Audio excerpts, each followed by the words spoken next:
سورۃ المنافقون، سورہ منافقون کا تعارف، مقام نزول۔ سورہ منافقون مدینہ منورہ میں نازل ہوئی ہے۔ رکوع اور آیات کی تعداد، اس سورت میں 2 رکوع اور 11 آیتیں ہیں۔ منافقون نام رکھنے کی وجہ، اس سورت کی ابتدا میں منافقوں کی صفات بیان کی گئیں اور نبی کریم علیہ الصلوۃ والسلام اور مسلمانوں سے متعلق ان کا موقف ذکر کیا گیا۔ اس مناسبت سے اس سورت کو سورہ منافقون کہتے ہیں۔ سورہ منافقون کے مضامین، اس سورت کا مرکزی مضمون یہ ہے کہ اس میں منافقوں کے نفاق کو ظاہر کیا گیا اور ان کے بارے میں بتایا گیا کہ منافق جھوٹ بولتے اور جھوٹی قسمیں کھاتے ہیں۔ نیز اس سورت میں یہ مضامین بیان کیے گئے ہیں۔ نمبر 1، اس سورت کی ابتدا میں بتایا گیا کہ منافق اپنے دلی عقیدے میں ضرور جھوٹے ہیں اور اپنی جان بچانے کے لیے انہوں نے اپنی قسموں کو ڈھال بنا لیا ہے، اور زبان سے ایمان لانے اور دل سے کفر کرنے کی وجہ سے اللہ تعالیٰ نے ان کے دلوں پر مہر لگا دی ہے، جس کی وجہ سے وہ ایمان کی حقیقت کو سمجھ ہی نہیں سکتے۔ نمبر 2، مسلمانوں کو بتایا گیا کہ منافق لوگ تمہارے دشمن ہیں، لہٰذا ان سے بچتے رہو۔ نمبر 3، یہ بتایا گیا کہ منافقوں کا یہ گمان باطل ہے کہ وہ مدینہ منورہ پہنچ کر مسلمانوں اور ان کے آقا و مولا جناب محمد الرسول اللہ صلی اللہ تعالی علیہ وسلم کو مدینہ منورہ سے نکال دیں گے۔ نمبر 4، اس سورت کے آخر میں مسلمانوں کو ترغیب دی گئی کہ وہ اللہ تعالیٰ کی اطاعت اور اس کی عبادت کرنے میں مصروف رہیں، اندرونی اور بیرونی دشمنوں سے مقابلے کے لیے اللہ تعالیٰ کی راہ میں مال خرچ کریں اور اس میں دیر نہ کریں، کیونکہ موت کا وقت کسی کو معلوم نہیں۔ سورہ جمعہ کے ساتھ مناسبت، سورہ منافقون کی اپنے سے ماقبل سورۃ جمعہ کے ساتھ ایک مناسبت یہ ہے کہ سورہ جمعہ میں مسلمانوں کا ذکر کیا گیا اور اس سورت میں ان کی ضد یعنی منافقوں کا ذکر کیا گیا۔ دوسری مناسبت یہ ہے کہ سورہ جمعہ میں یہودیوں کا ذکر کیا گیا جو کہ زبان اور دل دونوں سے نبی کریم علیہ الصلوۃ والسلام کو جھٹلاتے تھے، اور سورہ منافقون میں ان لوگوں کا ذکر کیا گیا جو زبان سے حضور پرنور علیہ الصلوۃ والسلام کی نبوت کا اقرار کرتے اور دل سے اس کے منکر تھے۔ بسم اللہ الرحمن الرحیم۔ ترجمہ، اللہ کے نام سے شروع جو نہایت مہربان رحمت والا ہے۔ اذا جاءك المنافقون قالوا نشهد انك لرسول الله والله يعلم انك لرسوله والله يشهد ان المنافقين لكاذبون۔ ترجمہ، جب منافق تمہارے حضور حاضر ہوتے ہیں تو کہتے ہیں ہم گواہی دیتے ہیں کہ بے شک آپ یقیناً اللہ کے رسول ہیں، اور اللہ جانتا ہے کہ بے شک تم یقیناً اس کے رسول ہو، اور اللہ گواہی دیتا ہے کہ بے شک منافق ضرور جھوٹے ہیں۔ اذا جاءک المنافقون، جب منافق تمہارے حضور حاضر ہوتے ہیں۔ اس سورہ مبارکہ میں منافقین کے مختلف احوال بیان کیے گئے ہیں۔ چنانچہ اس آیت کا خلاصہ یہ ہے کہ اے پیارے حبیب صلی اللہ تعالی علیہ وآلہ وسلم، جب منافق آپ کی بارگاہ میں حاضر ہوتے ہیں تو اپنی دلی حالت کے برخلاف کہتے ہیں کہ ہم گواہی دیتے ہیں کہ بے شک آپ یقیناً اللہ تعالیٰ کے رسول ہیں۔ ان منافقوں کے اس قول کے جواب میں اللہ تعالیٰ فرماتا ہے کہ اے حبیب صلی اللہ تعالی علیہ وسلم، اللہ تعالیٰ جانتا ہے کہ آپ اس کے رسول ہیں، اور ان منافقوں کے منہ سے جو بات نکلی وہ بالکل درست ہے، لیکن اللہ تعالیٰ یہ بھی گواہی دیتا ہے کہ منافق اس گواہی دینے میں ضرور جھوٹے ہیں، کیونکہ ان کا باطن ظاہر کے موافق نہیں، اور جو بات وہ کہتے ہیں اس کے خلاف اعتقاد رکھتے ہیں۔ اتخذوا ایمانہم جنتا فصدوا عن سبیل اللہ انہم ساء ما كانوا يعملون۔ ذلك بأنهم آمنوا ثم كفروا فطبع على قلوبهم فهم لا يفقهون۔ ترجمہ، اور انہوں نے اپنی قسموں کو ڈھال بنا لیا تو انہوں نے اللہ کے راستے سے روکا، بے شک وہ بہت ہی برے کام کرتے ہیں۔ یہ اس لیے ہے کہ وہ زبان سے ایمان لائے پھر دل سے کافر ہو گئے تو ان کے دلوں پر مہر لگا دی گئی، تو اب وہ سمجھتے نہیں۔ اتخذوا ایمانہم جنہ، اور انہوں نے اپنی قسموں کو ڈھال بنا لیا، یعنی منافقوں نے اپنی قسموں کو ڈھال بنا لیا ہے تاکہ وہ ان کے ذریعے قتل اور قید کیے جانے سے محفوظ رہیں۔ یہ زبان سے تو قسمیں کھاتے ہیں، لیکن ان کا عمل یہ ہے کہ لوگوں کو طرح طرح کے وسوسے اور شبے ڈال کر سرکار دو عالم صلی اللہ تعالی علیہ وسلم پر ایمان لانے اور اللہ تعالیٰ کی راہ میں جہاد کرنے سے روکتے ہیں۔ بے شک وہ بہت ہی برے کام کرتے ہیں کہ نفاق سے آپ کی بارگاہ میں آتے، دھوکہ دینے کے لیے ایمان کا اظہار کرتے، لوگوں کو اللہ تعالیٰ کی راہ سے روکتے اور ایمان کے مقابلے میں کفر کو اختیار کرتے ہیں۔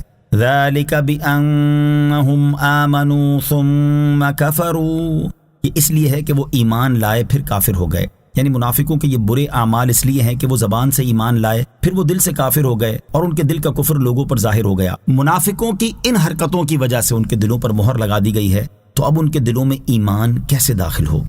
وَإِذَا رَأَيْتَهُمْ تُعْجِبُكَ أَجْسَامُهُمْ وَإِن يَقُولُوا تَسْمَعْ لِقَوْلِهِمْ كَأَنَّهُمْ خُشُبٌ مُّسَنَّدَةٌ يَحْسَبُونَ كُلَّ صَيْحَةٍ عَلَيْهِمْ هُمُ الْعَدُوُّ فَاحْذَرْهُمْ قَاتَلَهُمُ اللَّهُ أَنَّىٰ يُؤْفَكُونَ۔ ترجمہ: اور جب تم انہیں دیکھتے ہو تو ان کے جسم تمہیں اچھے لگتے ہیں، اور اگر وہ بات کریں تو تم ان کی بات غور سے سنو گے۔ حقیقتاً وہ ایسے ہیں جیسے وہ دیوار کے سہارے کھڑی کی ہوئی لکڑیاں ہیں، وہ ہر بلند ہونے والی آواز کو اپنے خلاف ہی سمجھ لیتے ہیں۔ وہی دشمن ہیں تو ان سے محتاط رہو، اللہ انہیں مارے، یہ کہاں اوندھے جاتے ہیں۔ وَإِذَا رَأَيْتَهُمْ تُعْجِبُكَ أَجْسَامُهُمْ، اور جب تم انہیں دیکھتے ہو تو ان کے جسم تجھے اچھے لگتے ہیں۔ عبداللہ بن ابی صحت مند، خوبرو اور خوش بیان آدمی تھا، اور اس کے ساتھ والے منافقین قریب قریب ویسے ہی تھے۔ جب یہ لوگ نبی کریم علیہ الصلوۃ کی مجلس شریف میں حاضر ہوتے تو خوب باتیں بناتے جو سننے والے کو اچھی معلوم ہوتی تھی۔ چنانچہ اس آیت میں مسلمانوں کو ان کی حقیقت بتائی گئی کہ اے مسلمانوں، جب تم منافقین جیسے عبداللہ بن ابی وغیرہ کو دیکھتے ہو تو ان کے جسم تمہیں اچھے لگتے ہیں، اور اگر وہ بات کریں تو تم ان کی بات غور سے سنو گے، حالانکہ حقیقت میں وہ ایسے ہیں جیسے دیوار کے سہارے کھڑی کی ہوئی لکڑیاں، جن میں بے جان تصویر کی طرح نہ ایمان کی روح نہ انجام سوچنے والی عقل ہے۔ وہ ہر بلند ہونے والی آواز کو اپنے خلاف ہی سمجھ لیتے ہیں، اور جب کوئی کسی کو پکارتا ہے یا اپنی گمشدہ چیز ڈھونڈتا ہے یا لشکر میں کسی مقصد کے لیے کوئی بات بلند آواز سے کہتا ہے تو یہ اپنے نفس کی خباثت اور برے گمان کی وجہ سے یہی سمجھتے ہیں کہ انہیں کچھ کہا گیا، اور انہیں یہ اندیشہ رہتا ہے کہ ان کے حق میں کوئی ایسا مضمون نازل ہوا ہے جس سے ان کے راز فاش ہو جائیں گے۔ وہ دشمن ہیں، اپنے دل میں شدید عداوت رکھتے ہیں، اور کفار کے پاس یہاں کی خبریں پہنچاتے اور ان کے لیے جاسوسی کرتے ہیں، تو ان سے بچتے رہو اور ان کے ظاہری حال سے دھوکہ نہ کھاؤ، اللہ انہیں مارے، یہ کہاں اوندھے جاتے ہیں اور روشن دلیلیں قائم ہونے کے باوجود حق سے منحرف ہوتے ہیں۔ یہاں آیت کی مناسبت سے ان لوگوں کے بارے میں دو احادیث سماعت کیجیے جن کی زبان اور دل آپس میں مختلف ہوں گے۔ نمبر 1، حضرت ابو ہریرہ رضی اللہ تعالیٰ عنہ سے روایت ہے، نبی اکرم صلی اللہ تعالیٰ علیہ وسلم نے ارشاد فرمایا، آخری زمانے میں کچھ لوگ ہوں گے جو دھوکہ اور فریب کے ساتھ دین کے ذریعے دنیا کمائیں گے، لوگوں کو نرمی دکھانے کے لیے بھیڑ کی کھال پہنیں گے، ان کی زبانیں شکر سے زیادہ میٹھی ہوں گی اور ان کے دل بھیڑیوں کے دل کی طرح ہوں گے۔ اللہ تعالیٰ ان سے فرمائے گا، کیا تم میرے ساتھ دھوکہ کرتے ہو یا مجھ پر جرت کرتے ہو؟ مجھے اپنی ہی قسم ہے کہ میں ان لوگوں پر انہی میں سے ضرور فتنہ بھیجوں گا جو ان میں سے سمجھدار لوگوں کو بھی حیران اور پریشان کر دے گا۔ نمبر 2، حضرت عائشہ صدیقہ رضی اللہ تعالیٰ عنہ سے روایت ہے، رسول کریم صلی اللہ تعالیٰ علیہ وسلم نے فرمایا، اللہ تعالیٰ ارشاد فرماتا ہے، میرے بندوں میں کچھ لوگ ایسے ہوں گے جو لوگوں کے سامنے تو بھیڑ کی کھال پہنیں گے، جبکہ ان کے دل ایلوا نام کی جڑی بوٹی سے بھی زیادہ کڑوے ہوں گے، اور ان کی زبانیں شہد سے زیادہ میٹھی ہوں گی۔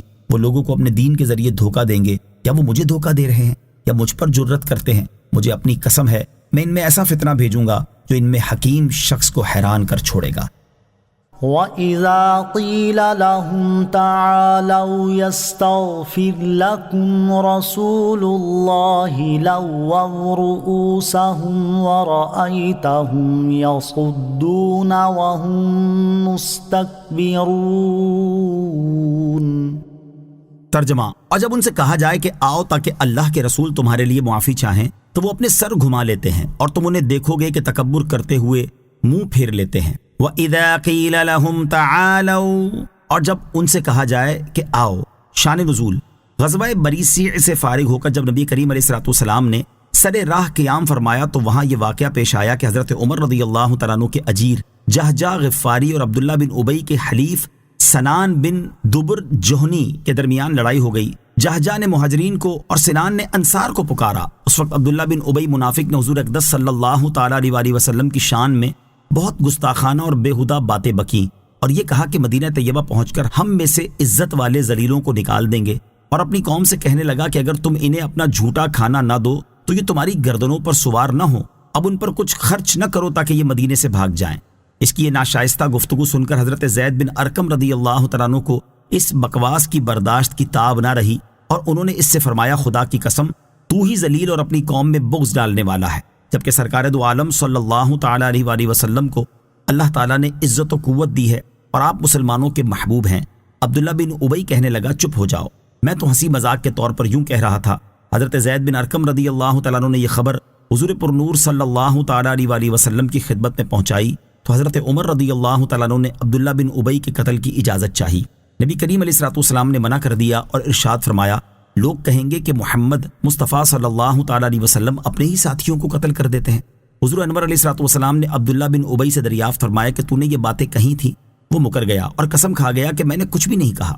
اس کے ساتھی جو مجلس شریف میں حاضر تھے وہ عرض کرنے لگے کہ عبداللہ بن ابی بوڑھا شخص ہے، جو یہ کہتا ہے ٹھیک ہی کہتا ہے۔ حضرت زید بن ارقم رضی اللہ تعالیٰ عنہ کو شاید دھوکا ہوا اور بات یاد نہ رہی ہو۔ پھر جب یہ آیت نازل ہوئی اور عبداللہ بن ابی کا جھوٹ ظاہر ہو گیا تو اس سے کہا گیا کہ جا کر سرکار دو عالم صلی اللہ تعالیٰ علیہ وسلم سے درخواست کر کے وہ تیرے لیے اللہ تعالیٰ سے معافی چاہیں۔ یہ سن کر اس نے گردن پھیری اور کہنے لگا کہ تم نے کہا ایمان لا تو میں ایمان لے آیا، تم نے کہا زکوٰۃ دے تو میں نے زکوٰۃ دی، اب یہی باقی رہ گیا ہے کہ محمد مصطفیٰ صلی اللہ تعالیٰ علیہ وسلم کو سجدہ کروں۔ اس پر یہ آیت کریمہ نازل ہوئی۔ اس آیت کا خلاصہ یہ ہے کہ جب منافقوں کا جھوٹ ظاہر ہونے کے بعد نصیحت کرتے ہوئے ان سے کہا جائے کہ تم آؤ تاکہ اللہ تعالیٰ کے رسول تمہارے لیے اللہ تعالیٰ سے دعا کریں کہ وہ اپنے لطف و کرم سے تمہارے گناہ بخش دے اور تمہارے عیبوں پر پردہ ڈال دے، تو وہ اس سے اعراض کرتے ہوئے اپنے سروں کو دوسری طرف گھما لیتے ہیں۔ اور اے مسلمانوں، تم انہیں دیکھو گے کہ رسول کریم علیہ السلام کی بارگاہ میں حاضری سے تکبر کرتے ہوئے منہ پھیر لیتے ہیں۔ سواء علیہم استغفرت لہم ام لم تستغفر لہم لن یغفر اللہ لہم ان اللہ لا یہدی القوم الفاسقین۔ ترجمہ: ان کے حق میں برابر ہے کہ تم ان کے لیے استغفار کرو یا ان کے لیے استغفار نہ کرو، اللہ انہیں ہرگز نہیں بخشے گا، بے شک اللہ نافرمانوں کو ہدایت نہیں دیتا۔ سواء علیہم استغفرت لہم ام لم تستغفر لہم، ان کے حق میں برابر ہے کہ تم ان کے لیے استغفار کرو یا ان کے لیے استغفار نہ کرو، یعنی اے حبیب صلی اللہ تعالیٰ علیہ وسلم، آپ کا ان کے لیے استغفار کرنا اور نہ کرنا ان کے حق میں برابر ہے۔ اللہ تعالیٰ انہیں ہرگز نہیں بخشے گا کیونکہ وہ نفاق میں راسخ اور پختہ ہو چکے ہیں۔ بے شک اللہ تعالیٰ ان لوگوں کو ہدایت نہیں دیتا جو اس کے علم میں نافرمان ہیں۔ یہ ارشاد اسی وقت تھا جب منافقوں کے لیے دعائے مغفرت کرنا ممنوع نہ تھا، بعد میں اس سے منع فرما دیا گیا ہے، لہٰذا منافقوں اور کافروں کے لیے مغفرت کی دعا کرنا منع ہے، بلکہ کافر کے لیے دعائے مغفرت کرنا کفر ہے۔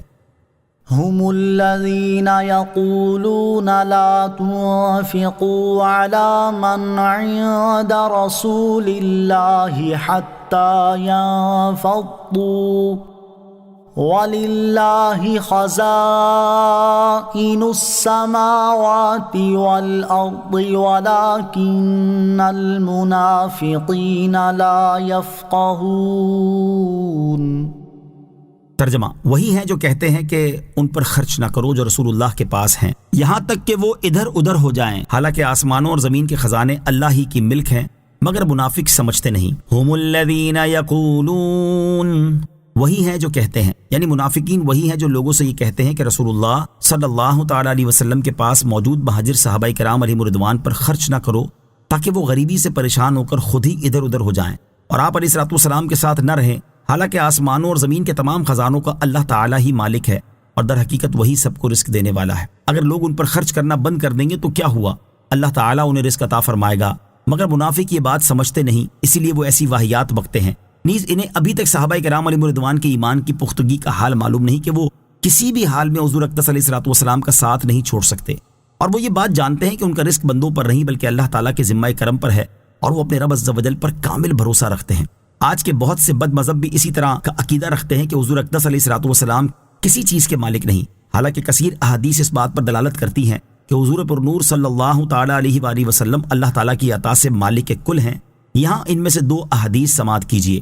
نمبر 1، بخاری شریف کی حدیث حضرت معاویہ رضی اللہ تعالیٰ عنہ سے روایت ہے، تاجدار رسالت صلی اللہ تعالیٰ علیہ وآلہ وسلم نے ارشاد فرمایا، میں تقسیم کرنے والا ہوں اور اللہ تعالیٰ عطا فرماتا ہے۔ حدیث نمبر 2، بخاری شریف کی حدیث حضرت عقبہ بن عامر رضی اللہ تعالیٰ عنہ سے روایت ہے، رسول کریم علیہ الصلوۃ والسلام نے ارشاد فرمایا، مجھے زمین کے خزانوں کی چابیاں عطا کی گئی ہیں۔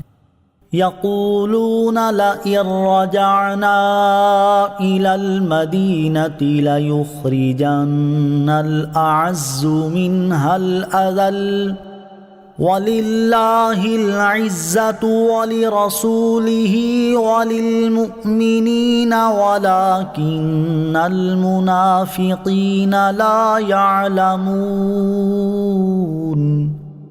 ترجمہ، وہ کہتے ہیں قسم ہے اگر ہم مدینے کی طرف لوٹ کر گئے تو ضرور جو بڑی عزت والا ہے وہ اس میں سے نہایت ذلت والے کو نکال دے گا، حالانکہ عزت تو اللہ اور اس کے رسول اور مسلمانوں ہی کے لیے ہے، مگر منافقوں کو معلوم نہیں۔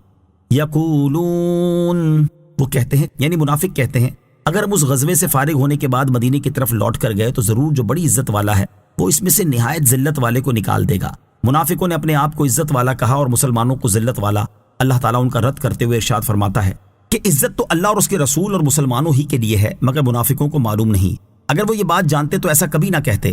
منقول ہے کہ یہ آیت نازل ہونے کے چند ہی روز بعد عبداللہ بن ابی منافق اپنے نفاق کی حالت پر مر گیا۔ عبداللہ بن ابی منافق کے بیٹے کا عشق رسول۔ عبداللہ بن ابی کے بیٹے کا نام بھی عبداللہ تھا اور یہ بڑے پکے مسلمان اور سچے عاشق رسول تھے۔ جنگ سے واپسی کے وقت مدینہ منورہ سے باہر تلوار کھینچ کر کھڑے ہو گئے اور باپ سے کہنے لگے اس وقت تک مدینے میں داخل ہونے نہیں دوں گا جب تک تو اس کا اقرار نہ کرے کہ تو ذلیل ہے اور محمد مصطفیٰ صلی اللہ تعالی علیہ وسلم عزیز ہیں۔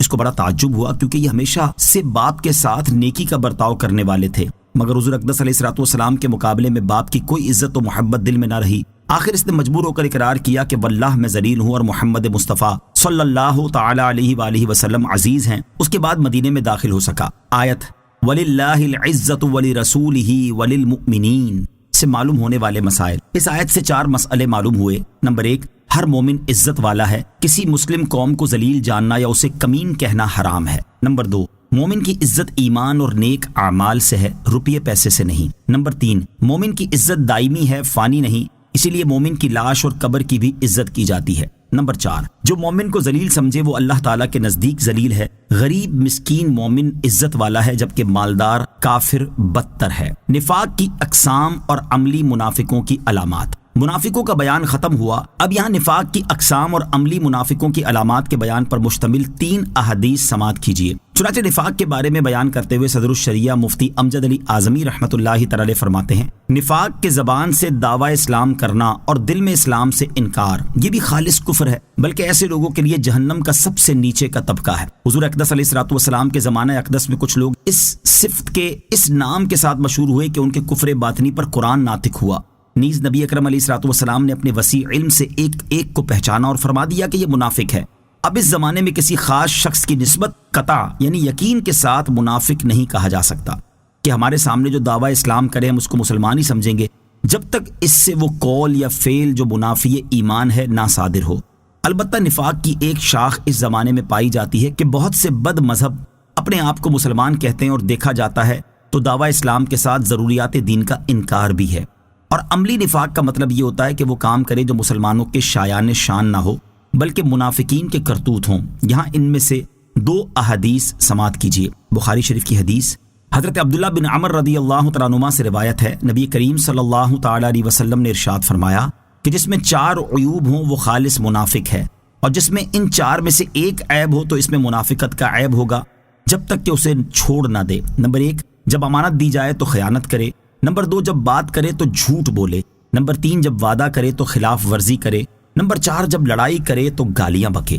حدیث نمبر 2، حضرت عبد الرحمن بن حرملہ رضی اللہ تعالی عنہ سے روایت ہے، حضور انور علیہ الصلوۃ والسلام نے ارشاد فرمایا ہمارے اور منافقوں کے درمیان فرق عشاء اور صبح کی نماز میں حاضر ہونا ہے۔ منافقین ان دونوں نمازوں میں حاضر ہونے کی استطاعت نہیں رکھتے۔ اللہ تعالیٰ ہمیں نفاق سے اور منافقوں جیسے کام کرنے سے محفوظ فرمائے، آمین۔ یا ایہا الذین آمنوا لا تلہکم اموالکم ولا اولادکم عن ذکر اللہ ومن یفعل ذلک فاولئک هم الخاسرون۔ ترجمہ، اے ایمان والو تمہارے مال اور تمہاری اولاد تمہیں اللہ کے ذکر سے غافل نہ کر دیں، اور جو ایسا کرے گا تو وہی لوگ نقصان اٹھانے والے ہیں۔ یا ایہا الذین آمنوا، اے ایمان والو۔ اس سے پہلی آیت میں منافقوں کے احوال بیان کیے گئے اور اب یہاں سے ایمان والوں کو نصیحت کی جا رہی ہے کہ اے ایمان والو منافقوں کی طرح تمہارے مال اور تمہاری اولاد تمہیں اللہ تعالیٰ کے ذکر سے غافل نہ کر دے، اور جو ایسا کرے گا کہ دنیا میں مشغول ہو کر دین کو فراموش کر دے گا، مال کی محبت میں اپنے حال کی پرواہ نہ کرے گا اور اولاد کی خوشی کے لیے آخرت کی راحت سے غافل رہے گا، تو ایسے لوگ ہی نقصان اٹھانے والے ہیں، کیونکہ انہوں نے فانی دنیا کے پیچھے آخرت کے گھر کی باقی رہنے والی نعمتوں کی پرواہ نہ کی۔ یہاں آیت کی مناسبت سے دنیا کے مال سے متعلق ایک حدیث پاک سماعت کیجیے۔ چنانچہ حضرت حکیم بن حزام رضی اللہ تعالی عنہ فرماتے ہیں، میں نے رسول کریم صلی اللہ تعالی علیہ وآلہ وسلم سے کچھ مال کا سوال کیا اور بہت التجا کی، تو آپ نے ارشاد فرمایا، اے حکیم، تمہارا اتنی کثرت سے سوال کرنا کیا ہے؟ اے حکیم، بے شک یہ مال سرسبز اور میٹھا ہے، اور اس کے ساتھ ساتھ وہ لوگوں کے ہاتھوں کا میل ہے۔ اللہ تعالیٰ کا ہاتھ دینے والے کے ہاتھ کے اوپر ہوتا ہے، اور دینے والے کا ہاتھ اس کے ہاتھ کے اوپر ہوتا ہے جسے دیا گیا، اور جسے دیا گیا اس کا ہاتھ سب سے نیچے ہوتا ہے۔ وَأَنفِقُوا مِمَّا رَزَقْنَاكُم مِّن قَبْلِ أَن يَأْتِيَ أَحَدَكُمُ الْمَوْتُ فَيَقُولَ رَبِّ لَوْلَا